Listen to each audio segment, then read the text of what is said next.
आकाशवाणी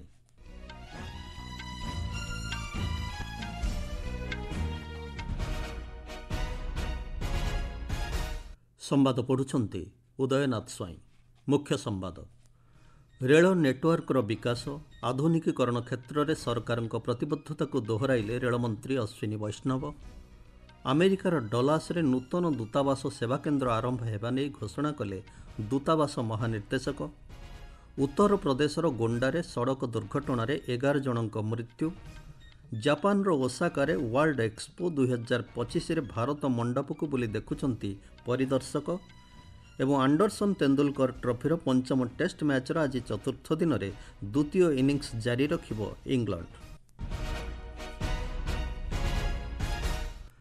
केन्द्र रेलमंत्री अश्विनी वैष्णव आज गुजरातर Bhavnagar rail station Bhavnagar Ayodhya cantt साप्ताहिक ट्रेन को पताका देखाई शुभारंभ करिसेंति। मंत्री श्री वैष्णव कहिसेंति गत 11 वर्ष मध्य देश में 34,000 किलोमीटर नूतन रेल ट्रैक बिछाଯିवा सहित भारतीय रेल एक व्यापक परिवर्तनर साक्षी पलटिछि। भावनगर रेल स्टेशन रे समावेश को संबोधित करी श्री वैष्णव रेल नेटवर्कर विकास आधुनिकीकरण एवं विस्तार और रेल रे सुरक्षा एवं परिष्कार परिच्छन्नता सुनिश्चित करने पई सरकार प्रतिबद्धता को दोहराइछन्ति। मंत्री कहिसेंति देशर 1,300 स्टेशन रो पुनः विकास विश्वर सबुठारु बड़ स्टेशन पुनः विकास प्रकल्प।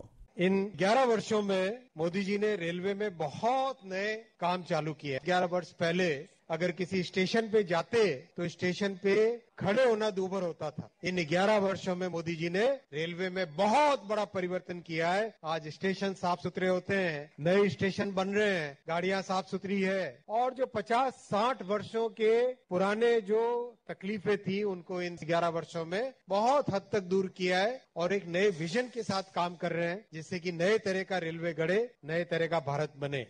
ଏହି କାର୍ଯ୍ୟକ୍ରମରେ ଗୁଜରାଟ ମୁଖ୍ୟମନ୍ତ୍ରୀ ଭୂପେନ୍ଦ୍ର ପଟେଲ, ମଧ୍ୟପ୍ରଦେଶ ମୁଖ୍ୟମନ୍ତ୍ରୀ ମୋହନ ଯାଦବ ଏବଂ ଛତିଶଗଡ଼ ମୁଖ୍ୟମନ୍ତ୍ରୀ ବିଷ୍ଣୁଦେବ ସାଏ, କେନ୍ଦ୍ରମନ୍ତ୍ରୀ ମନସୁଖ ମାଣ୍ଡବ୍ୟ ପ୍ରମୁଖ ଉପସ୍ଥିତ ଥିଲେ। ଏହି ନୂତନ ଟ୍ରେନ୍ଗୁଡ଼ିକ ଗୁଜରାଟ, ରାଜସ୍ଥାନ, ମଧ୍ୟପ୍ରଦେଶ, ଉତ୍ତରପ୍ରଦେଶ ଏବଂ ମହାରାଷ୍ଟ୍ର ସମେତ ବିଭିନ୍ନ ରାଜ୍ୟକୁ ଲାଭ ପହଞ୍ଚାଇବ।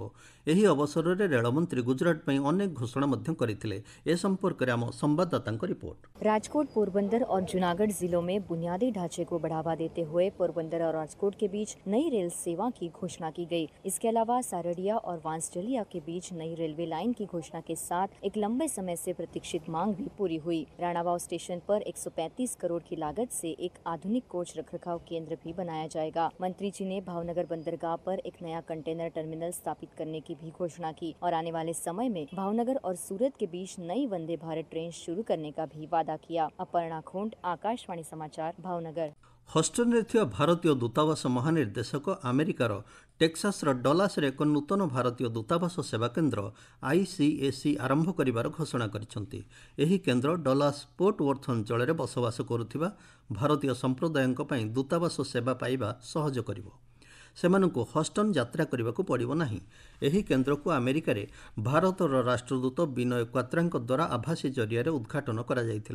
डलास अनुष्ठित यह कार्यक्रम नेतृत्व स्थानीय अधिकारी और भारतीय अमेरिकीय संप्रदायर सदस्यों सहित दूतावास महानिर्देशक DC मंजुनाथ नहीं। डलास ICAC होउछि समग्र अमेरिकार खोल जाउथिबा 9टी नूतन दूतावास सेवा केन्द्र मध्यरु गोटिए। भारतीय राष्ट्रदूत क्वात्रा कहिसेंति एही केन्द्रगुड़िक प्रवासी भारतीय मानक उत्तम सेवा प्रदान करिवार लक्ष्य रखिছে। नूतन केन्द्र डलास संप्रदाय को अत्यावश्यक सेवा सहजरे उपलब्ध कराइबारे साहाय्य करिवो बोली दूतावास महानिर्देशक मंजुनाथ कहिसेंति। उत्तर प्रदेश आज सकाळे गोंडारे एक सड़क दुर्घटन अति कम 11 जनकर प्राणहानि घटवा सह 4 जन आहत होइछन्ति।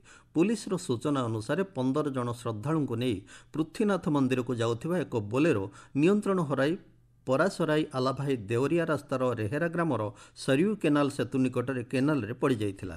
केनालरू 11 जनकर मृतदेह उद्धार होइतिबा नै इटियाथोक थाना अधिकारी सूचना दैछन्ति। अन्य 4 जन को सुरक्षित भावे उद्धार करा जाइछि। मुख्यमंत्री योगी आदित्यनाथ दुर्घटना उपरे दुख प्रकाश करबा सह मृतकଙ୍କ परिवार पई 5 लाख टंकार अनुकंपा राशि घोषणा करिसन्ति। आपण माने संवाद सुनुचन्ति आकाशवाणी। ଜାପାନର ଓସାକାରେ ଅନୁଷ୍ଠିତ ୱାର୍ଲଡ ଏକ୍ସପୋ 2025 ଅନୁଷ୍ଠିତ ହେଉଛି। ଏହି ଏକ୍ସପୋର ଶୀର୍ଷକ ଆମ ଜୀବନ ପାଇଁ ଭବିଷ୍ୟତ ସମାଜ ଡିଜାଇନ୍ କରିବା। ସେଠାରେ ଭାରତ ମଣ୍ଡପ ନାମରେ ନାମିତ ଭାରତୀୟ ପ୍ୟାଭିଲିୟନକୁ ଗତକାଲି 20,000ରୁ ଅଧିକ ପରିଦର୍ଶକ ବୁଲି ଦେଖିଛନ୍ତି। ଲୋକମାନେ ଭାରତର ସାଂସ୍କୃତିକ ଐତିହ୍ୟ, ମହାକାଶ ସଫଳତା ଏବଂ ହସ୍ତଶିଳ୍ପର ସମୃଦ୍ଧି ଦେଖିବାକୁ ଆସିଥିଲେ। ଜାପାନ ସ୍ଥିତ ଭାରତୀୟ ଦୂତାବାସ ଏକ ସାମାଜିକ ଗଣମାଧ୍ୟମ ପୋଷ୍ଟରେ ପରିଦର୍ଶକମାନେ ଏକ ଯୋଗ ଅଧିବେଶନର ଅନୁଭବ କରିଥିଲେ ବୋଲି ଉଲ୍ଲେଖ କରିଛି। ଏକ୍ସପୋର ଅନ୍ୟାନ୍ୟ ଆକର୍ଷଣଗୁଡ଼ିକ ମଧ୍ୟରେ ଚନ୍ଦ୍ରାୟନ ଜୋନ୍ ନାମକ ଏକ କ୍ଷେତ୍ର ଅନ୍ତର୍ଭୁକ୍ତ ରହିଛି, ଯାହା ମହାକାଶ ଅନୁସନ୍ଧାନ ଏବଂ ଚନ୍ଦ୍ର ମିଶନରେ ଭାରତର ସଫଳତାକୁ ପ୍ରଦର୍ଶିତ କରୁଛି। ଏକ ଜିଲ୍ଲା ଏକ ଉତ୍ପାଦ ଜୋନ୍ରେ ଜାମ୍ମୁ କାଶ୍ମୀରରୁ ଅଖରୋଟ କାଠ ଖୋଦେଇ ଏବଂ ଓଡ଼ିଶାର ତାରକସି କଳା ପ୍ରଦର୍ଶିତ ହେଉଛି, ଯାହାକି ବହୁଧ୍ରୁବୀୟ ବିଶ୍ୱରେ ଭାରତର ପଦଚିହ୍ନ ଛାଡ଼ିବା ସହ ତାର ସଫ୍ଟ ପାୱାରକୁ ପ୍ରଦର୍ଶନ କରୁଛି। ଏହି ବିଶ୍ୱସ୍ତରୀୟ ପ୍ରଦର୍ଶନୀ ଚଳିତ ବର୍ଷ ଅକ୍ଟୋବର 13 ତାରିଖ ପର୍ଯ୍ୟନ୍ତ ଚାଲିବ। ଏହି ଏକ୍ସପୋରେ 160ରୁ ଅଧିକ ଦେଶ ଏବଂ 9ଟି ଅନ୍ତର୍ଜାତୀୟ ସଂଗଠନ ଅଂଶଗ୍ରହଣ କରୁଛନ୍ତି। ବିହାରରେ ବହୁ ପ୍ରତୀକ୍ଷିତ ବିଶ୍ୱ ପ୍ରସିଦ୍ଧ ବିହାର ସଂଗ୍ରହାଳୟ ବିଏନ୍ଏଲ୍ଏ 2025ର ତୃତୀୟ ସଂସ୍କରଣ ଚଳିତ ମାସ 7 ତାରିଖରୁ ପାଟନାରେ ଆୟୋଜିତ ହେବ। ବିହାର ସଂଗ୍ରହାଳୟର ମହାନିର୍ଦ୍ଦେଶକ ଅଞ୍ଜନି କୁମାର ସିଂ ଆକାଶବାଣୀକୁ ସୂଚନା ଦେଇ କହିଛନ୍ତି, ବିଏନ୍ଏଲ୍ଏ 2025 ଗ୍ଲୋବାଲ ସାଉଥ୍ ସେୟାରିଂ ହିଷ୍ଟ୍ରିଜ୍ ଉପରେ କେନ୍ଦ୍ରିତ ହେବ, ଯାହା ଲାଟିନ୍ ଆମେରିକୀୟ ଏବଂ ଏସୀୟ ଦେଶଗୁଡ଼ିକର ସଂସ୍କୃତି, ଐତିହ୍ୟ ଏବଂ ସମାଜକୁ ଅନୁସନ୍ଧାନ କରିବାର ସୁଯୋଗ ପ୍ରଦାନ କରିବ। Ethiopia, Peru, Venezuela, Ecuador, Mexico, Argentina, Indonesia, Kazakhstan ଏବଂ ଅନ୍ୟାନ୍ୟ ଦେଶର କଳାକାର ବିଶେଷଜ୍ଞମାନେ ଏହି କାର୍ଯ୍ୟକ୍ରମରେ ଅଂଶଗ୍ରହଣ କରିବେ ବୋଲି ଶ୍ରୀ ସିଂ କହିଛନ୍ତି। इसमें आपका 8 महादेशों से आ रहे हैं लोग। फिर भारत के जो कला संस्थाएं हैं, जैसे एनजीएमए है, आईजीएनसीए है, इस तरह की जो संस्थाएं हैं। इसके अलावा प्राइवेट सेक्टर से मेहरानगढ़ है, जो राजस्थान के एक अच्छा संग्रहालय है। तो इन सब जगहों से एग्जीबिशन आएगा और यहाँ से विद्वान आएंगे और यहाँ के लोगों को मौका मिलेगा देश दुनिया की कलाकृतियों को देखने का। बिहार म्यूजियम बिएनएलए 2025 आसंता डिसेम्बर 31 तारिख पर्यंत चलिବ ବୋଲି ସୂଚନା ମିଳିଛି। ଗତକାଲି ରାତିରେ ରୁଷର ବାୟୁ ପ୍ରତିରକ୍ଷା କଳା ସାଗର ଏବଂ ଆଜବ ସାଗର ସମେତ ବିଭିନ୍ନ ଅଞ୍ଚଳରେ 112ଟି ୟୁକ୍ରେନୀୟ ଡ୍ରୋନ୍କୁ ଅଟକାଇବା ସହ ନଷ୍ଟ କରିଦେଇଛି। ରୁଷ ପ୍ରତିରକ୍ଷା ମନ୍ତ୍ରଣାଳୟର ସୂଚନା ଆଧାରରେ ସେଠାକାର ସମ୍ବାଦ ସରବରାହ ସଂସ୍ଥା ଟାସ୍ କହିଛି, 112ଟି ୟୁକ୍ରେନୀୟ ମାନବବିହୀନ ଡ୍ରୋନ୍କୁ ଗତ ରାତିରେ ରୁଷ ବାୟୁ ପ୍ରତିରକ୍ଷା ନଷ୍ଟ କରିଦେଇଛି। ଗତ ଗୁରୁବାର ରୁଷ ପକ୍ଷରୁ ୟୁକ୍ରେନ ଉପରେ ସାଧାରଣ ନାଗରିକଙ୍କୁ ଲକ୍ଷ୍ୟ କରି ଜାଣିଶୁଣି ଆକ୍ରମଣ କରୁଥିବାର ଅଭିଯୋଗ ହୋଇଥିଲା। ସେହି ଆକ୍ରମଣରେ 7 ଜଣ ଲୋକ ପ୍ରାଣ ହରାଇବା ସହ 120ରୁ ଅଧିକ ଆହତ ହୋଇଥିଲେ ବୋଲି ରୁଷ କହିଥିଲା।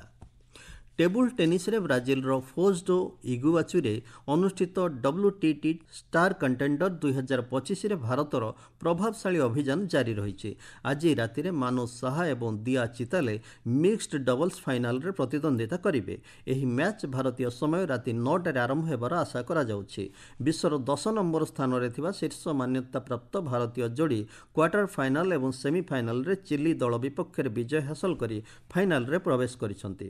ସେମାନେ ଆଜି ଜାପାନର ସାତୋସି ଆଇଡା ଏବଂ ହୋନୋକା ହାସିମୋଟାଙ୍କ ଯୋଡ଼ିକୁ ଭେଟିବେ। ପୁରୁଷ ଡବଲ୍ସରେ ଭାରତର ଶୀର୍ଷ ମାନ୍ୟତାପ୍ରାପ୍ତ ମାନବ ଠକ୍କର ଓ ମାନୁଷ ସାହା ଜର୍ମାନୀର ବେନେଡିକ୍ଟ ଡୁଡା ଏବଂ ଡାଙ୍ଗ କ୍ୟୁଙ୍କ ବିପକ୍ଷରେ ଫାଇନାଲରେ 2-3ରେ ପରାସ୍ତ ହେବା ପରେ ରନର୍ସ ଅପ୍ ହୋଇଛନ୍ତି। ଏହି ସଂକୀର୍ଣ୍ଣ ପରାଜୟ ସତ୍ତ୍ୱେ WTT ଷ୍ଟାର କଣ୍ଟେଣ୍ଡର ଇଭେଣ୍ଟରେ ପ୍ରଥମ ଥର ପାଇଁ 2ଟି ଭାରତୀୟ ଡବଲ୍ସ ଦଳ ଫାଇନାଲରେ ପହଞ୍ଚିବା ଏକ ଐତିହାସିକ ସଫଳତା। କ୍ରିକେଟ ଲଣ୍ଡନର ଓଭାଲଠାରେ ଖେଳାଯାଉଥିବା ଆଣ୍ଡରସନ୍ ତେନ୍ଦୁଲକର ଟ୍ରଫିର ପଞ୍ଚମ ତଥା ଚୂଡ଼ାନ୍ତ ଟେଷ୍ଟ ମ୍ୟାଚ୍ର ଚତୁର୍ଥ ଦିନରେ ଆଜି ଇଂଲଣ୍ଡ ତାର ଦ୍ୱିତୀୟ ଇନିଂସ ଜାରି ରଖିବ। ଭାରତୀୟ ସମୟ ଅପରାହ୍ନ 3ଟା 30 ମିନିଟରେ ଏହି ମ୍ୟାଚ୍ ଆରମ୍ଭ ହେବ। ବିଜୟ ପାଇଁ ଭାରତ ଧାର୍ଯ୍ୟ କରିଥିବା 374 ରନ୍ର ପିଛା କରି ଇଂଲଣ୍ଡ ତୃତୀୟ ଦିନ ଖେଳ ଶେଷ ସୁଦ୍ଧା ଗୋଟିଏ ୱିକେଟ୍ ହରାଇ 50 ରନ୍ ସଂଗ୍ରହ କରିଥିଲା। ଗତକାଲି ଭାରତ ତାର ଦ୍ୱିତୀୟ ଇନିଂସରେ 396 ରନ୍ର ସ୍କୋର କରିଥିଲା। ଯଶସ୍ୱୀ ଜୟସ୍ୱାଲ 118 ରନ୍ ଏବଂ ଆକାଶଦୀପ, ରବୀନ୍ଦ୍ର ଜାଡେଜା ଓ ୱାଶିଂଟନ୍ ସୁନ୍ଦରଙ୍କ ଅର୍ଦ୍ଧଶତକ ବଳରେ ଭାରତ ଉନ୍ନତ ଖେଳ ପ୍ରଦର୍ଶନ କରିଥିଲା। ମୁଖ୍ୟ ସମ୍ବାଦ ପୁଣିଥରେ। ରେଳ ନେଟୱାର୍କର ବିକାଶ ଆଧୁନିକୀକରଣ କ୍ଷେତ୍ରରେ ସରକାରଙ୍କ ପ୍ରତିବଦ୍ଧତାକୁ ଦୋହରାଇଲେ ରେଳମନ୍ତ୍ରୀ ଅଶ୍ୱିନୀ ବୈଷ୍ଣବ। ଆମେରିକାର ଡଲାସରେ ନୂତନ ଦୂତାବାସ ସେବାକେନ୍ଦ୍ର ଆରମ୍ଭ ହେବା ନେଇ ଘୋଷଣା କଲେ ଦୂତାବାସ ମହାନିର୍ଦ୍ଦେଶକ। ଉତ୍ତରପ୍ରଦେଶର ଗୋଣ୍ଡାରେ ସଡ଼କ ଦୁର୍ଘଟଣାରେ 11 ଜଣଙ୍କ ମୃତ୍ୟୁ। ଜାପାନର ଓସାକାରେ ୱାର୍ଲଡ ଏକ୍ସପୋ 2025ରେ ଭାରତ ମଣ୍ଡପକୁ ବୁଲି ଦେଖୁଛନ୍ତି ପରିଦର୍ଶକ ଏବଂ ଆଣ୍ଡରସନ୍ ତେନ୍ଦୁଲକର ଟ୍ରଫିର ପଞ୍ଚମ ଟେଷ୍ଟ ମ୍ୟାଚ୍ର ଆଜି ଚତୁର୍ଥ ଦିନରେ ଦ୍ୱିତୀୟ ଇନିଂସ ଜାରି ରଖିବ ଇଂଲଣ୍ଡ। ସମ୍ବାଦ ଶେଷ ହେଲା।